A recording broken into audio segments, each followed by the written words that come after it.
আপনারা দেখছেন news now, খবরের নতুন ভাষা। ত্রিপুরায় প্রবেশের আগে একটি 12 চাকার লরি থেকে বিপুল পরিমাণ নিষিদ্ধ কফ সিরাপ উদ্ধার করল আসাম পুলিশ। শিলিগুড়ি থেকে আগরতলার উদ্দেশ্যে রওনা হওয়া ওই লরিতে তল্লাশি চালিয়ে 98টি কার্টুনে মোট 14,700 বোতল কফ সিরাপ উদ্ধার করা হয়। ঘটনায় গাড়ির চালককে আটক করে তদন্ত শুরু করেছে পুলিশ।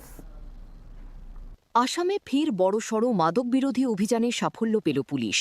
শিলিগুড়ি থেকে আগরতলার উদ্দেশ্যে আসা একটি 12 চাকার পণ্যবাহী লরিতে তল্লাশি চালিয়ে উদ্ধার করা হয় বিপুল পরিমাণ এসকফ সিরাপ। পুলিশ সূত্রে জানা গেছে, গাড়িটির ভেতরে রাখা 98টি কার্টুন থেকে মোট 14,700 বোতল সিরাপ উদ্ধার হয়। ঘটনার পরই লরির চালককে তথা পাঞ্জাবের এক যুবককে আটক করে জিজ্ঞাসাবাদ শুরু করে পুলিশ।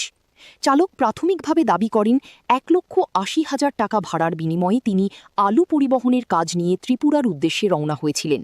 তার অভিযোগ, গাড়িতে মাল তোলার সময় কেউ তার অজান্তেই এই মাদকদ্রব্য লোড করে দেয়। योगेश कुमार कहाँ घर का? पंजाब।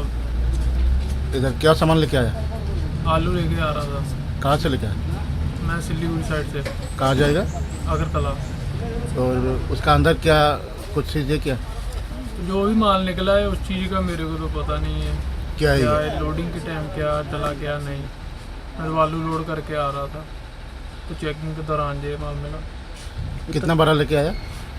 मैं 1,80,000। চালকের বক্তব্য খতিয়ে দেখছে তদন্তকারী সংস্থা। কোথা থেকে এই বিপুল পরিমাণ কফ সিরাপ আনা হচ্ছিল, কারা এর সঙ্গে জড়িত এবং এর গন্তব্য কোথায় ছিল তা জানতে তদন্ত শুরু করেছে আসাম পুলিশ।